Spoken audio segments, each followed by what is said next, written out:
सविनय अवज्ञा आंदोलन महात्मा गांधी के द्वारा चलाया गया सबसे महत्वपूर्ण आंदोलन है। इसके इतिहास में एक बहुत ही महत्वपूर्ण स्थान है।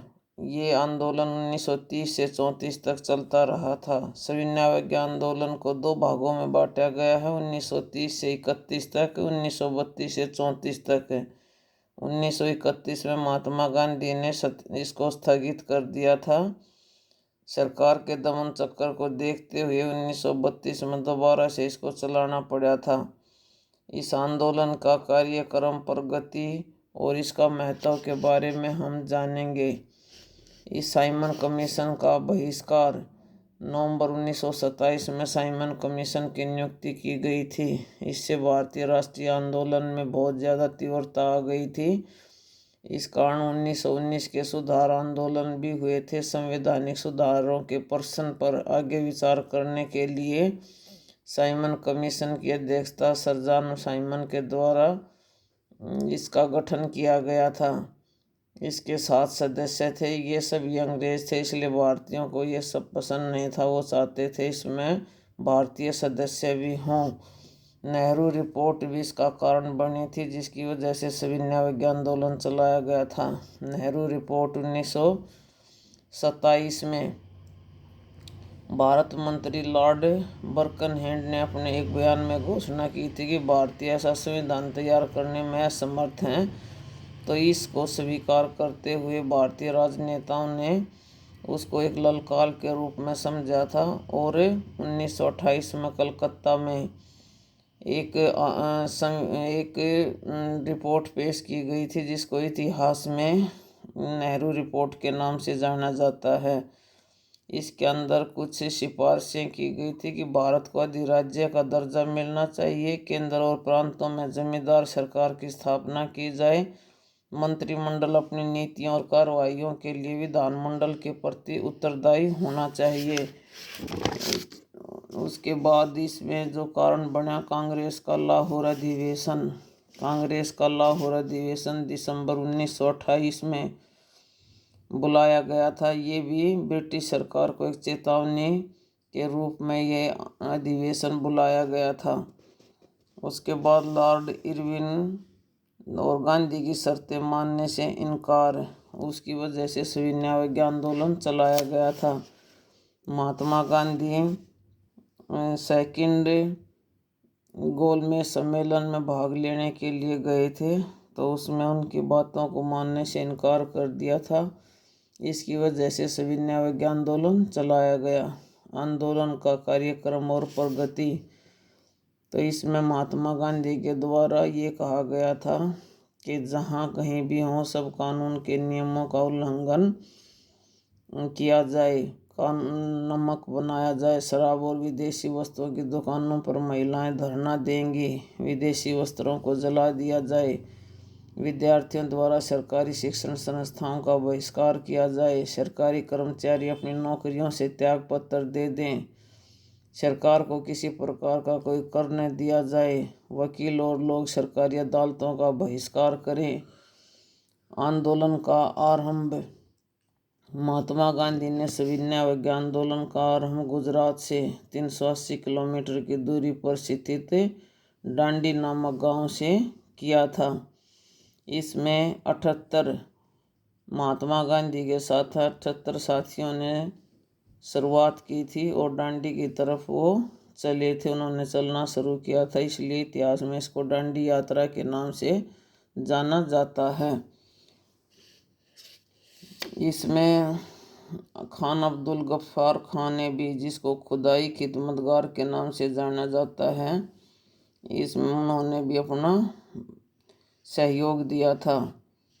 फिर सरकारी व्यवहार के बारे में बताया जाता है कि सरकार ने इनके साथ अच्छा व्यवहार नहीं किया था। 90,000 आंदोलनकारियों को गिरफ्तार कर लिया था और इसमें बहुत सारे लोगों पर लाठियां गोलियां बरसाई गई थी। 110 से ज़्यादा लोगों की मृत्यु हो गई थी, 300 से ज़्यादा इसमें घायल हो गए थे। तो ये बहुत ही क्रांतिकारी आंदोलन था। फिर प्रथम गोलमेज सम्मेलन 1930 में साइमन कमीशन ने अपनी रिपोर्ट जारी की थी। इस रिपोर्ट पर इस रिपोर्ट पर विचार करने के लिए भारत की राजनीतिक समस्या का समाधान किया गया। 12 नवंबर 1930 को लंदन में प्रथम गोलमेज बुलाई गई। उसमें महात्मा गांधी ने जाने से इनकार कर दिया था। फिर गांधी इरविन समझौता, ब्रिटिश सरकार के गवर्नर और महात्मा गांधी के बीच में समझौता हुआ था, जिसको इतिहास में गांधी इरविन समझौते के नाम से जाना जाता है। उनके अनुसार जितने भी आंदोलनकारियों को जेलों में डाला गया था, सबको रिहा कर दिया जाए। आंदोलनकारियों पर जितने कर और जुर्माने लगाए गए हैं, उन सबको माफ़ कर दिया जाए। लोगों को नमक बनाने की इजाज़त दी जाए और सभी सरकारी कर्मचारियों को उनकी नौकरी में लगाया जाए जिन्होंने त्याग पत्र दे दिया था। इस समझौते के बाद महात्मा गांधी दूसरी गोलमेज सम्मेलन में भाग लेने के लिए गए थे। ये गोलमेज सम्मेलन 1 दिसंबर 1931 तक चला था। 7 सितंबर 1931 से शुरू होकर 1 दिसंबर 1931 तक चला था और इसकी अध्यक्षता रेमजे मैकडोनाल्ड ने की थी। 120 प्रतिनिधियों ने इसमें भाग लिया था। तो इसमें ब्रिटिश सरकार के सामने जो मांगे रखी थी, उनको अस्वीकार कर दिया गया था। तो इसलिए इसमें कोई निर्णय नहीं लिया जा सका था। दोबारा से सविनय अवज्ञा आंदोलन शुरू किया गया। जब महात्मा गांधी भाग लेने के लिए गए थे दूसरी गोलमेज सम्मेलन में, वो वापस लौटे तो वो भारतीयों पर जो अंग्रेज़ों ने जुल्म किए थे उनको सुनकर के हैरान रह गए।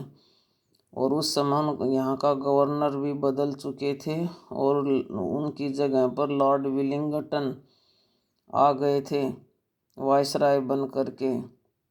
तो गांधी इरविन समझौते को मानने के लिए वो तैयार नहीं थे। उन्होंने बंगाल के अंदर मार्शल लॉ लगा दिया था। सरकार ने पंडित जवाहरलाल नेहरू, खान अब्दुल गफ्फार खान और कई मुख्य कांग्रेसी नेताओं को गिरफ्तार करके जेलों में डाल दिया था। तो ये काफ़ी समय तक जेलों में बंद रहे। तो इससे 3 जनवरी 1932 को महात्मा गांधी ने दोबारा से ऐलान कर दिया सविनय अवज्ञा आंदोलन को चलाने का। सरकार ने अगले दिन ही महात्मा गांधी को गिरफ्तार कर लिया और इस संगठन को गैर कानूनी घोषित कर दिया। एक बार से फिर आंदोलन जोर पकड़ गया था। इसमें सरकार ने दमनकारी कानून का सहारा लिया था। 1,20,000 आंदोलनकारियों को गिरफ्तार कर लिया गया था। भारतीयों के ऊपर बहुत ज़्यादा अत्याचार किया था और उन्होंने उसको हंसते हंसते सहन कर लिया था। फिर सांप्रदायिक पंचाट 1932 में ब्रिटिश प्रधानमंत्री थे रेमजे मैकडोनाल्ड। उन्होंने 16 अगस्त 1932 को सांप्रदायिक पंचाट की घोषणा की। दूसरे गोलमेज सम्मेलन की समाप्ति पर रेमजे मैकडोनाल्ड ने कहा था, यदि भारत को सभी जातियां सांप्रदायिक प्रश्नों पर एक मत नहीं होती तो सरकार को यह अधिकार होगा कि वह अपना निर्णय दे। सांप्रदायिक निर्णय की घोषणा इस बात के ऊपर आधारित थी जिसकी मुख्य धाराएं निम्नलिखित लगाई गई थी। प्रांतीय विधानमंडलों में स्थानों का बंटवारा किया जाएगा। मुसलमानों, सिखों, भारतीय ईसाइयों, यूरोपियनों तथा स्त्रियों के लिए पृथक चुनाव प्रणाली की व्यवस्था की जाएगी। व्यापार, उद्योग, जमींदार, श्रम और विश्वविद्यालयों के विशेष चुनाव क्षेत्रों की व्यवस्था की जाएगी। हरिजनों को पृथक मताधिकार प्रदान किया जाएगा। उन्हें सामान्य चुनाव क्षेत्रों में भी मताधिकार प्राप्त होगा। फिर पूना समझौता 1932 में पूना समझौता किया गया था। दूसरे गोलमेज में गांधी जी ने स्पष्ट शब्दों में कहा था कि यदि हरिजनों को हिंदुओं से अलग करने की कोशिश की गई तो अपने प्राणों की बाजी लगा करके उसका विरोध करेंगे। अतः सांप्रदायिक निर्णय की घोषणा के पश्चात गांधी जी ने सरकार को अपना निर्णय वापस लेने के लिए प्रार्थना की, परंतु सरकार ने उनकी प्रार्थना की तरफ कोई ध्यान नहीं दिया और गांधी जी ने उन दिनों वो जेल में थे पूना। वहीं पर 20 सितंबर 1932 के दिन अपना मरण व्रत आरंभ कर दिया। इससे सारे भारत के अंदर हलचल मच गई थी। देश के सभी नेताओं को चिंता होने लगी। मदन मोहन मालवीय, डॉक्टर अंबेडकर, सी गोपालाचार्य, सरदार वल्लभ भाई पटेल, डॉक्टर राजेंद्र प्रसाद आदि जो बड़े नेता थे, वो जब गांधी जी का सरकार से समझौता कराने के प्रयासों में जुट गए थे। 26 सितंबर 1932 को पूना समझौता हुआ था। इसकी मुख्य शर्तें रखी गई। हिंदुओं और हरिजनों का प्रतिनिधित्व इकट्ठा कर दिया जाए। हरिजनों के स्थान सुरक्षित रखे जाएंगे। इनकी संख्या 71 की बजाय 148 कर दी गई। हरिजनों के चुनाव के लिए पहले हरिजन स्वयं प्रत्येक स्थान के लिए 4 उम्मीदवार चुनेंगे और फिर उसमें से एक का चुनाव सामान्य निर्वाचक करेंगे। हरिजनों के प्रतिनिधित्व की व्यवस्था स्थानीय संस्थाओं तथा सार्वजनिक सेवाओं में की जाएगी। हरिजनों की शिक्षा के लिए आर्थिक सहायता की सिफारिश की जाएगी।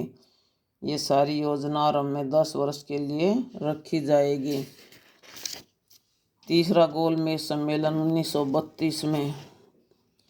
अभी सविनय अवज्ञा आंदोलन चल ही रहा था। 17 नवंबर 1932 को तीसरा गोलमेज सम्मेलन शुरू हो गया। इसमें से भारत में से अनेक प्रतिनिधियों ने भाग लिया था, लेकिन महात्मा गांधी इसमें नहीं गए थे। इसमें 1935 के एक्ट पास हुआ था। सविनय अवज्ञा आंदोलन का अंत कर दिया गया। तीसरी गोलमेज सम्मेलन की समाप्ति के बाद भी आंदोलन जारी रहा था। महात्मा गांधी अभी पूना जेल में ही थे। उन्हीं दिनों वो हरिजन उद्धार के कार्यों में जुटे हुए थे। इसी विषय में उन्होंने आत्मशुद्धि के लिए 8 मई 1933 को 21 दिन का व्रत भी शुरू कर दिया था। व्रत के पहले दिन ही सरकार ने गांधी जी को बिना किसी शर्त के रिहा कर दिया। अतः सरकार के रवैये में कुछ सुधार को देखते हुए गांधी जी ने जुलाई 1933 में स्थगित कर दिया सविनय अवज्ञा आंदोलन को। गांधी जी के जेल से वापस आने तक आंदोलन की गति शिथिल पड़ चुकी थी, जिसका मुख्य कारण था कि एक तो अंग्रेज़ों की दमनकारी नीति बहुत ही कठोर थी और कोई प्रमुख नेता भी नहीं बचा था। तो 7 अप्रैल 1934 को पूर्ण रूप से इसको समाप्ति की घोषणा कर दी गई थी।